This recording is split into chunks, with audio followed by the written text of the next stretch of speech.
I want to follow up on the video I did the other day about pressure doesn't equal productivity, because this is how we get stuck in survival mode for years and decades of our lives. This is how we live a life where all we do is keep manifesting and triggering the same wound when we're really trying to drive our way out of it and push against it and overcome it.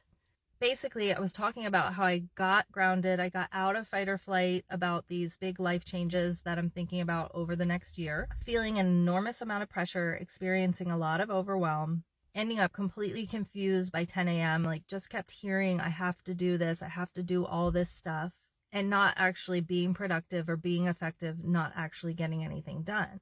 And it relates to a childhood wound. I tell this story in the other video that I wasn't effective.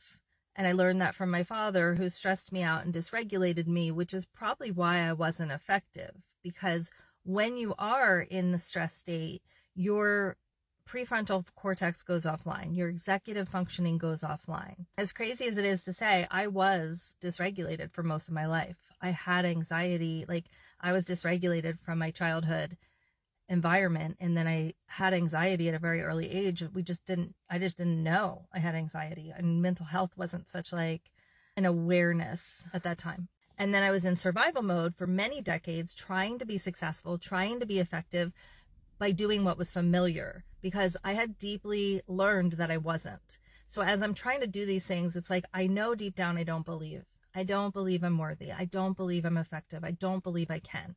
But I saw my dad do it like this, or I saw my dad tell me how to do it by acting like this. So what I got to do is put a lot of pressure on myself, beat myself up, and that's how I'll be productive. And nothing was getting done. I know how small changes can have such a big momentum.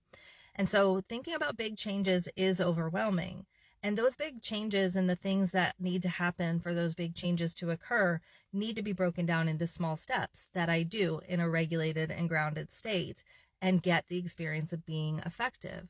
But I have this pattern and this program that I just uncovered, that putting myself under a bunch of pressure and going into stress and survival is the way to be effective. The work I do is helping you recognize that you might be doing things that don't create the result you want. They actually create the opposite of the result you want.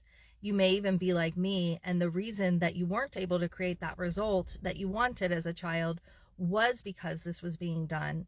And now you're doing it to create that result because the inner child in you is still trying to heal that wound. We're still all looking for that love that we were missing as a child. We're still all looking for those missing bits of reassurance and safety and security that we didn't get as a child.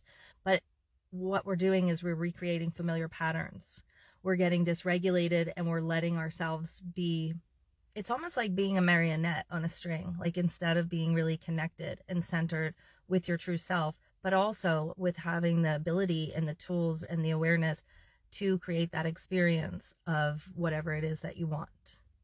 I don't want you to spend most of your life doing something like that's creating the opposite of what you want, like what I was doing, which was like trying to be effective by stressing myself out and just deeply reminding myself that I'm not effective, I'm not worthy, I'm not deserving. There's got to be something wrong with me, because there's not something wrong with my dad.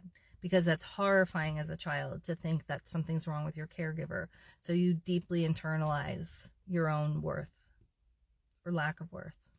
So if that sounds like something you need help with, DM me the word effective and let's talk it out.